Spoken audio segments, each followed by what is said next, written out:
familiar with. But then we're going to talk about a few factors. Hey everybody, Mike here from DIY Aqua Pros. Today we're going to go over the vital nitrogen cycle which takes place in our aquarium.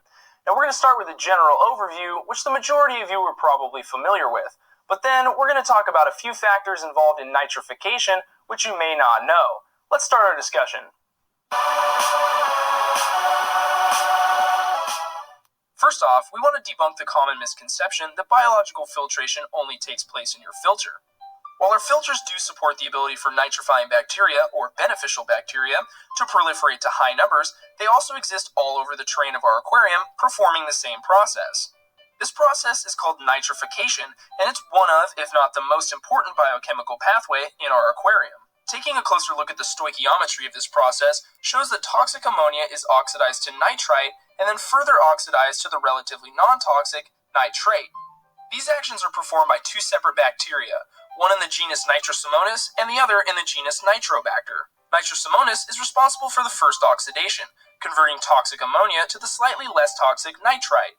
This form of nitrogen is then released from the cell as a waste product, where it is now available for Nitrobacter to complete the final oxidative step, converting nitrite to the much less toxic nitrate.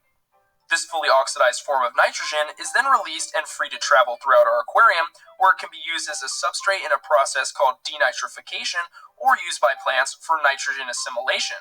We highlight both of these processes in other videos.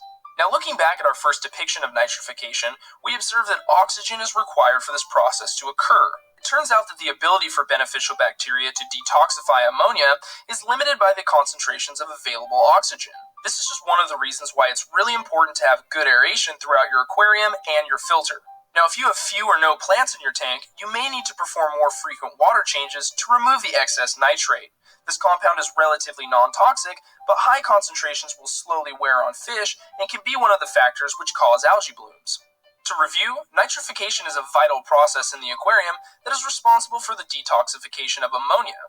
It takes place primarily in your filter, but also happens throughout your tank. This process is performed by the teamwork of two bacteria in the genus Nitrosomonas and Nitrobacter. Oxygen is a limiting factor in nitrification, so make sure your aquarium is well aerated to promote its efficiency. To learn more about these microorganisms, as well as other biological processes responsible for detoxifying ammonia, check out more of our